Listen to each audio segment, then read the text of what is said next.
Welcome back to Tech Tuesday here on Northwest Digital News. Harry Brailsford there on your left, Kevin Hunter here at the broadcast desk with Kyle Torgerson making the tech happen here on a tech show. How about that? Tech on Tech. Yeah. That could be a new show. That could be a new show, Tech on Tech, yes. Better write that down. Well, we're going to talk about mergers and acquisitions in the area of tech, speaking of that, the SMB space. And a little conversation on the good guys versus the bad guys. So, Harry, where would you like to start?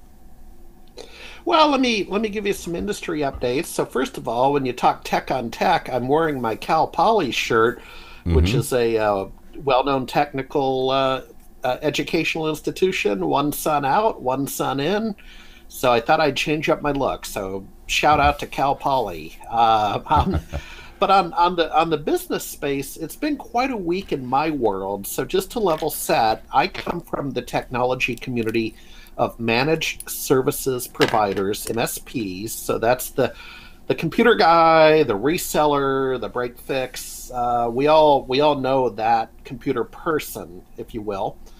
And I've grown up with it, as have a lot of my readers and listeners. And so what was very interesting is, by all accounts, the first billion-dollar acquisition just occurred a couple of days ago. So I'm going to do kind of the fastest 2 minutes in tech, and then we'll get to the context. You and I will have a chat. So sure. Here are the facts. There's an entrepreneur named Arnie Bellini, who we go back to the beginning, and I don't want to date myself, but suffice it to say the mid to late 90s. And he started out like we all do. He started out himself and his brother, and they had a software solution, basically an ERP supply chain management program. It's called Professional Services Automation in my industry, PSA. And Kevin, it was on the Access database, Microsoft Access database, and it ran on C drive. Fast forward the movie, and they became a very successful company, and they, of course, went to cloud. And again, a PSA, if I said words like CRM and ERP, it's basically that infrastructure to run your business. And in this case, computer consulting. So here are the facts. Arnie is the founder of ConnectWise. What I like about Arnie is he never took any investment capital. So, his capitalization table is in really good shape. Doesn't, not beholden to lenders and investors until just the other day. So Thoma Bravo, a large private equity firm, acquired ConnectWise for $1.5 billion. Here's what that means. It's quite a company now. 70 of the employees are instant millionaires. And if you're showing an article from my colleague Joe Panettiere that does a fine job of laying it out, 100 people are going to be laid off. But that's okay. That's natural in an acquisition. They go on to say that there's going to be some new hires. That's not uncommon that there's redundancy. I mean, Kevin, do you really need 2 accounting departments? Probably not. And I believe they're going to be taken care of. But next point, amongst the employees, north of 1,000 employees, amongst the employees of that 1.5 billion is 270 million is being distributed to employee shareholders. So again, I got to give it to Arnie for his generosity. You don't always see that. That harkens back to Microsoft. You know how Microsoft made a lot of millionaires. Right. Not all companies do that. Okay. Not everybody does that. And then 2 final points in that, and then a little more history. My question is, if you take 1.5 billion, you subtract 270, and I know Arnie's, I believe he's still a partner with his brother. Does that make Arnie the first billionaire coming out of the SMB space and technology in the MSP community? I don't know the answer. It's more rhetorical, but have we just seen the first unicorn, the first billionaire come out of our space? That would sure signal a lot of industry maturity. Finally, on Arnie, for now, he is out. Arnie is out with the acquisition. The articles that are out this morning say that he put in place a transition team over the last 6 months, and I guess Arnie he's in Tampa, Florida. I'm assuming he's out on a boat as we speak, enjoying the sun. Not a bad place to be. No, and at the end of the day, I got to hand it to him. I mean, a person that built a company from the apartment or the garage and got acquired for 1.5 bill 20 years later, I can respect that. Now, let me give you some context. 15 months ago, there was another major merger in our space. And the company's called Autotask, and Autotask competed in the PSA market with ConnectWise. So Autotask, it was kind of a dual. I don't even know how to describe this. Vista Equity Partners, a private equity firm, paid $99 million for Autotask. So first of all, that's not $1.5 billion. Let's denote that. $1.5 billion versus $99 million. So noted.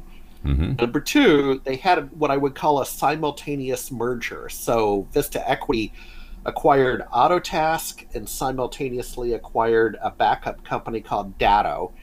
And Datto was run by this young whiz kid, kind of like Kyle over to your side. This kid started a backup company literally in his basement, and it grew and grew and grew, and his success is well deserved. 1 year later, Austin McCord, the kid, Austin McCord was out, is often the case after a transition period. I don't know what he's too young to retire. I don't know what he's doing. And then I would offer, with the Datto and Autotask merger, you have seen some cultural differences. And Kevin, let's weave that into the good guy, bad guy talk a little while, that sometimes these mergers are, you're bringing together two different cultures. Definitely. Fast forward the movie. And again, I got to admit, ConnectWise won the war against Autotask, and it was really interesting. You had Arnie Bellini, who's the founder CEO of ConnectWise, and you had Bob Goggert, who was the founder CEO at the time of Autotask, and they were gentlemen. They were fierce competitors. Let me tell you, they slugged it out. But after 5 p.m., I mean, far be it from me to, if the walls could talk, let's let the walls talk. In 2007 at the SMB Nation Fall Conference, the two of them were laughing and crying and playing a high-stakes poker game up in the suite at the Marriott Redmond. We held our conference in Redmond, and boy, what I would give for a photo of that. So and one final story before we get to the meat of today. Just painting a visualization. These are real people. And in 2004, my company, SMB Nation, we had our fall conference. We brought everybody over to Bainbridge Island on 5 buses for a Caribbean barbecue. And I'll never forget, Arnie Bellini wore a suit at a Caribbean party, number one. Number two, he went flying off the rope swing into a big bushel of blackberry bushes, and as you know, blackberry bushes are not friendly, kind of a pest. Yes.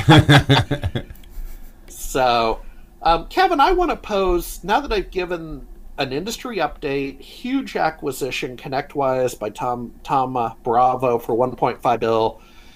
It relates to their competition with Autotask back in the day. To me, it raises a business issue. And I'm coming at it from the technology space, but I want to ask you a rhetorical question about, sure, do bad guys finish first and do nice guys finish last? Because it's a little bit rough out there in the wild, wild west. So I'll hand it over to you. You know what? It seems that way, doesn't it? That sometimes the bad guys are finishing first. However, there are so many examples, and maybe because in part it's been a little bit of my professional focus, but there are so many examples of really, really good guys finishing first. And here's a thing that I'd say about that as well, is part of what happens under the so-called good guy leadership is that there is also a number of first place finishers within their organization too. Yeah. And so there's a lot of that sort of thing.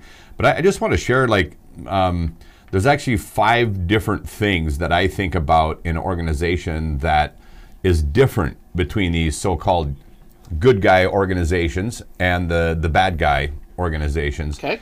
And these can happen at a small level, and they happen at the larger level in an organization. But so one of the first things that I want to talk about, and I'm actually just going to throw 5 things out on the table, and then I'll give you some of the differences that I see here. There's culture, there's vision in an organization. You think about the team. There's morale, and there's weathering the storm. And as we all know in business, you have your ups and down cycles. So weathering the storm is really, what happens when the company is down and how they get things turned around and moving the other direction. So let me start with culture, because one of the things that I have noticed in all the good guys that I talk to in business is they'll tell you that their number one responsibility in their company is company culture. Number one. Yep. And so here's an interesting thing between these so-called bad guys in business and these good guys in business.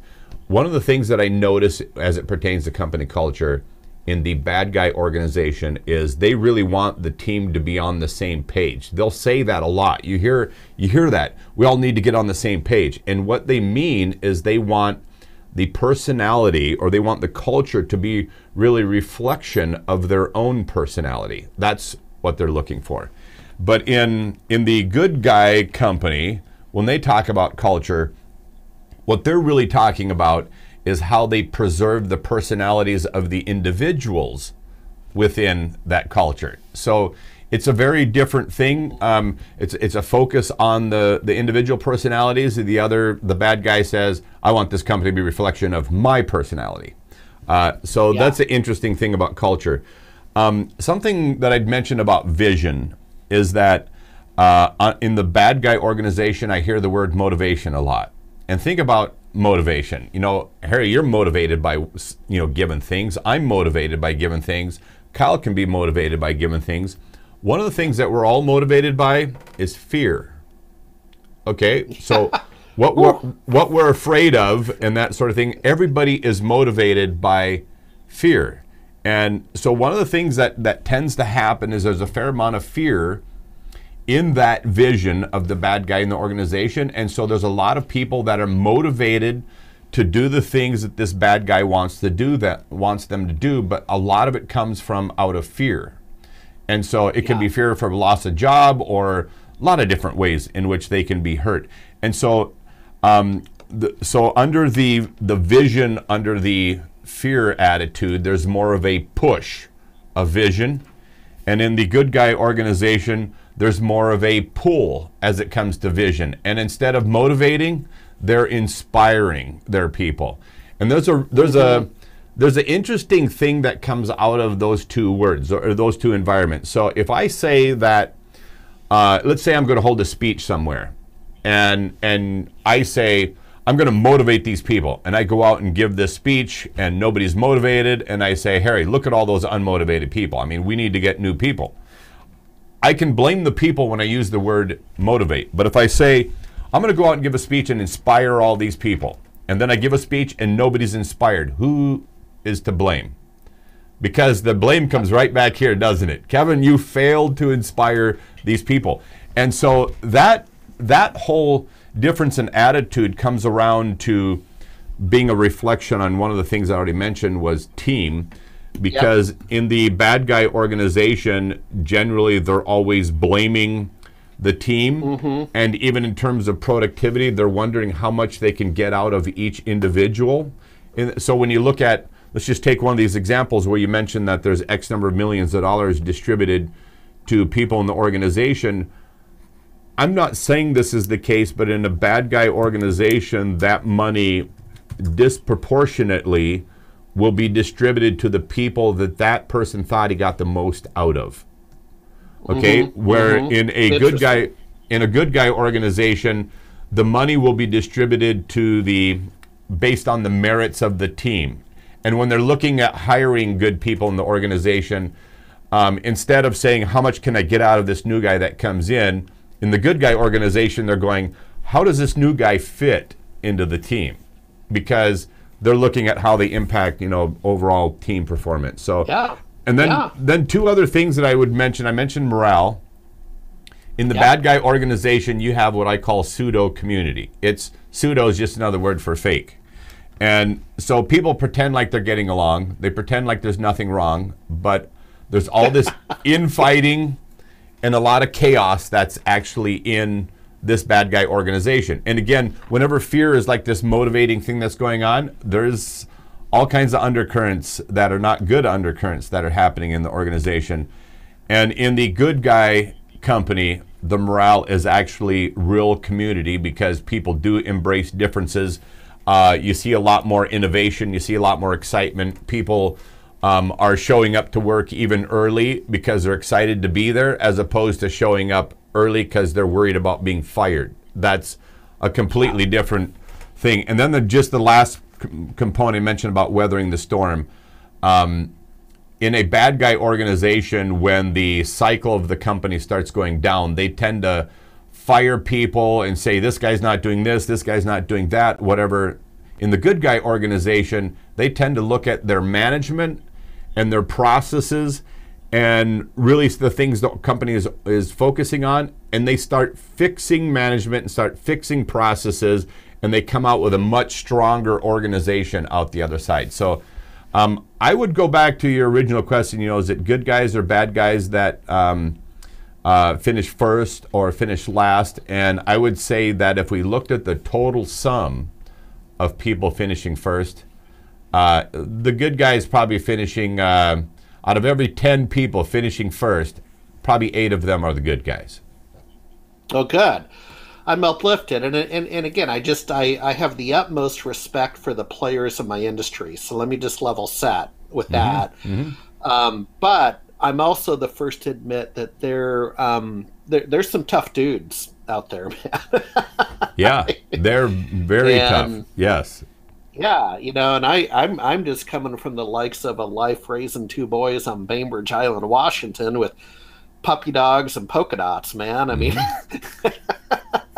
So, well, when you think about this, there's a word that people will use a lot, and there's a really fine line between which one is happening. But think about somebody who's a very assertive leader, and then think about somebody who's a very aggressive leader. And you go, there's a super fine line between assertiveness versus aggressiveness, and I think the good guy takes in his organization all the way to the point of assertiveness, but doesn't cross the line into that aggressiveness, which to me goes into a whole new territory, which in many cases manifests itself in a very negative way. Yeah, it does. And then, this is a good conversation. I mean, when I've seen aggressiveness, and boy, there's no shortage in the Seattle tech community of that. But you know what's interesting, Kevin, is in having grown up with it, a lot of these people mellow when they get older, right? And I tend to stay friends with people I worked with at Microsoft and beyond. Just because, I try to delineate between business behavior and personal behavior and so on.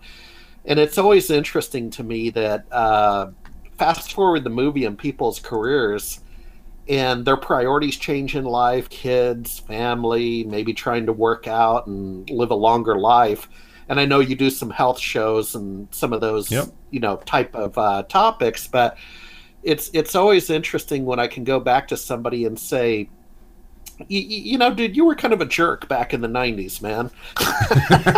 Yes. You're a good guy now, but I got to be honest with you. Well,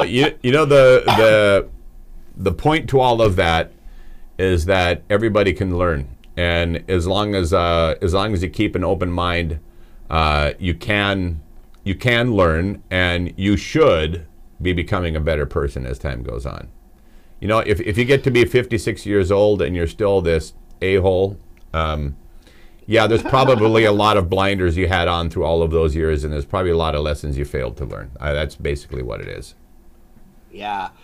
Well, I'll tell you, maybe if I could offer kind of, and thank you, by the way, for the mini, I'll call it a mini MBA lecture. I think it's overdue in our format. We've been working together, before you know it, coming up on a year, and we probably need to do more of these business talks. I do tend to get down into the engineering a little bit, but bottom line is, Arnie's a character, and I'm happy to admit that. He's a little bit of a handful, but again, I gotta hand it to somebody, man, that started from nothing and got acquired for 1.5 bill and didn't get diluted by investment capital. Mm-hmm. If I had a hat, I'd take my hat off. Mm-hmm. So now you know what I know. You know what I think of these different ways in which personalities manifest themselves. But when you were talking there, I was reminded of two differences in a farming operation, and these two differences actually also show some of the differences between the so-called bad guy type operation and the good guy operation.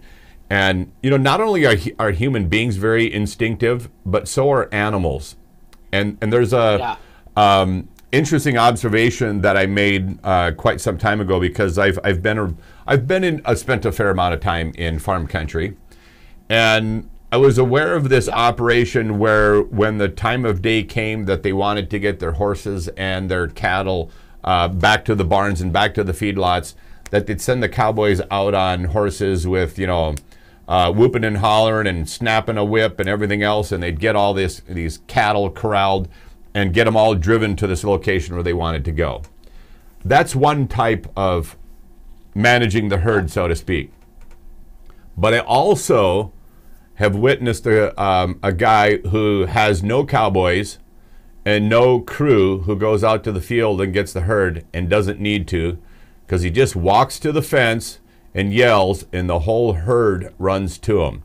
It was like such a cool thing to see all the cattle come to exactly where he wanted them to go, and all he had to do was open his mouth and say something. And the interesting part is that as leaders in business, we are the same way, and the people around us are the same way. So my point is that if you're going on some journey and you have no positional power to influence anyone, and you decide to step out and go somewhere, if you look around behind you and nobody's there following, you might have been one of those bad guy type leaders. If you look behind you and there's a big crowd of people that are very interested in where you're going and would like to go along, you probably were one of those good guy leaders, because that's just the way it works. Yeah. Well, like I say, a long overdue conversation, and as a realtor told me many years ago, he had a particular way of describing potential buyers, and he would always say they're very nice people.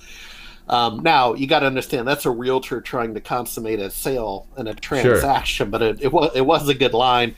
But I can honestly say you two are very nice people, and we continue the journey as we march with Tech Tuesday, man. There you have it. All right. Well, thank you much, Harry. Great conversation as always. Thanks to everybody who joined us here on Tech Tuesday on Northwest Digital News. We'll be back again, of course, next Tuesday with Harry Brailsford, Kevin Hunter, and Kyle Torgerson. Take it away, Kyle. This concludes today's live programming on Northwest Digital News. Thanks for joining us for this special broadcast. Heard around the world in more than 70 countries on YouTube, Instagram, Patreon, Facebook, and Twitch TV.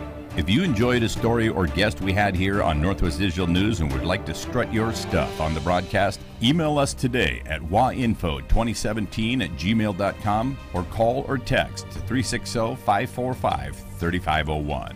We're always interested in unique stories, topics, and guests to share with our worldwide audience. Before you go, don't forget to give us a big thumbs up and comment on the live stream. And for those of you who'd like to financially support the broadcast, you can do so at patreon.com/Northwest Digital News. We thank you for your patronage. On behalf of Chris Bornstead, Kyle Torgeson, Stephanie Hunter, and all the people that made this broadcast possible, I'm Kevin Hunter. Till next time, take care.